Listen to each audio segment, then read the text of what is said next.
Good day everyone, John Barlow with JJ Medicinals. So there's something I wanted to talk to you about of great importance that has been spoken on recently in the last year.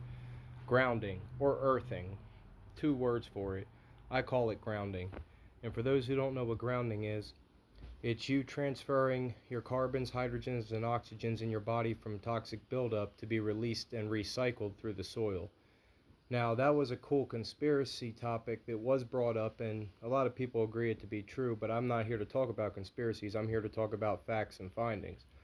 And one of the biggest facts is grounding is important. I was taught by my grandfather and my mentor, my uncle, that you're supposed to walk barefoot in your yard 30 minutes at least a day. And I found out why.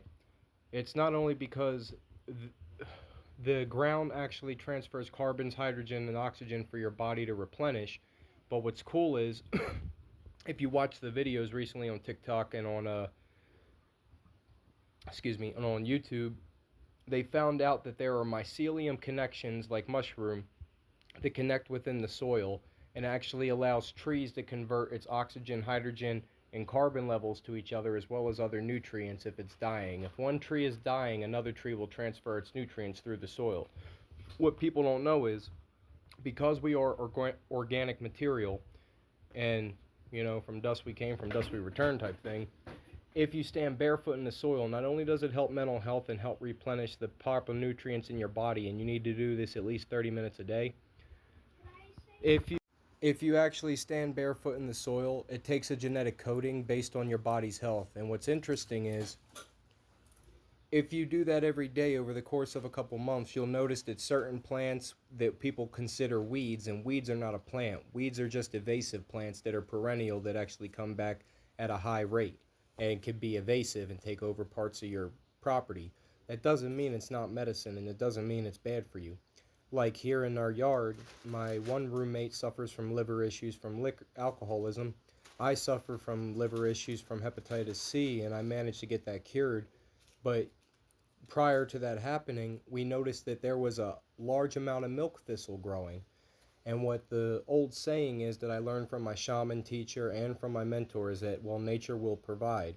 Johnny, I'm going to tell you, back when COVID first happened, I was walking along the railroad tracks here where I live, and I noticed all this plantain started growing up. And what's interesting is plantain helps with COVID and flu issues. Is it ironic that it would start growing around the same time as this flu epidemic? It's like, no, I told my mentor no, because it makes sense, because what's ironic is that we have Chinese cherry bush producing cherries that we never planted here, and milk thistle that comes up every summer. And what I found out is, not only will you transfer your carbons, hydrogens, and oxygens from your body from toxic buildup, because if you ever seen those commercials where you put pads on the bottom of your feet and it turns black, that's exactly what the soil does. That's why we're not supposed to wear shoes all day long. We're actually supposed to go barefoot in the dirt. And if we do that to our garden, our yard or Mother Nature will start providing through the genetic coding whatever issues are going on with our organs or our body, those plants will start growing in your yard. That's just how crazy it is. And that's what they don't really want people to know, is that Mother Nature provides, because they're trying to cut us off from that connection and make everything robotic and synthetic. So we don't have to live as long, but we could still, live our resourcefulness through supplying to the economical standing and the financial standing of a system. So I highly suggest that you go barefoot in the soil at least 30 minutes every day. That does correlate with frequency healing, so if you do this, it will make a huge difference. And this has just been John Barlow at JJ Medicinals, and I wanted to let you know that there will be additional information on this resource. If you go to our website at jjmedicinals.com, go to the drop section right below our resource section with our production videos and event videos. You could see educational resources at the very bottom of our drop section. And right there, you can find PDF downloadable files on information from everything on how to build your own generator, information on things like grounding, on frequency healing, and on cell salts, which I'll be making more videos on that through the week and through the month. Until then, this has been John Barlow, sharing good information from around the world, breaking it down and making it simple. I hope you have a good day and happy healing.